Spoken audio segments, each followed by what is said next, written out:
नागपूरच्या हुडकेश्वर परिसरात एका अल्पवयीन मुलीसोबत विनयभंग करून तिचे अश्लील फोटो व्हायरल करण्याची धमकी देऊन पैसे उकळण्यात आले। या प्रकरणात पोलिसांनी पोक्सो कायद्याअंतर्गत 2 आरोपींना अटक केली आहे। 10वीत शिकणाऱ्या अल्पवयीन मुलीला आरोपी हिमांशू तोडरेनं अश्लील फोटो दाखवून बोलण्यास भाग पाडलं।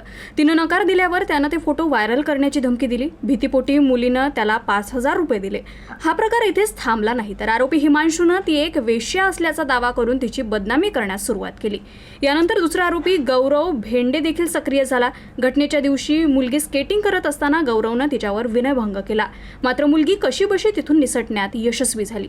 मुलीनं भीतीमुळे ही गोष्ट कुटुंबियांना सांगितली नाही, मात्र दोन्ही आरोपींकडून होणारा छळ असह्य झाल्यानं तिनं आईवडिलांना संपूर्ण हकीकत सांगितली। त्यानंतर पालकांनी हुडकेश्वर पोलीस ठाण्यात तक्रार दाखल केली। पोलिसांनी दोन्ही आरोपींना अटक केली आहे। आता तपास चालू आहे। आणखी याच्यामध्ये आणखी कोणी इन्व्हॉल्व आहे, आणखी कोणी दुसऱ्याही लोकांनी चॅटिंग किंवा काही ब्लॅकमेल केलेलं आहे किंवा याचा फायदा घेतलेला आहे पीडितेचा, याचा आपण शोध घेत आहोत। आणि त्या दोन्ही आरोपीचं नाव आहे, पहिल्या आरोपीचं नाव आहे हिमांशू धनेंद्र तोंडरे, वय 25 वर्ष, आणि दुसरा आरोपी आहे गौरव रामदास भेंडे, वय 32 वर्ष। हा पण मुलगी 14 वर्षीय आहे, ती 10वीत आहे, शाळा शिकते आहे। तिचे वडील नोकरीवर आहेत आणि आई पण बिझनेस करते आहे।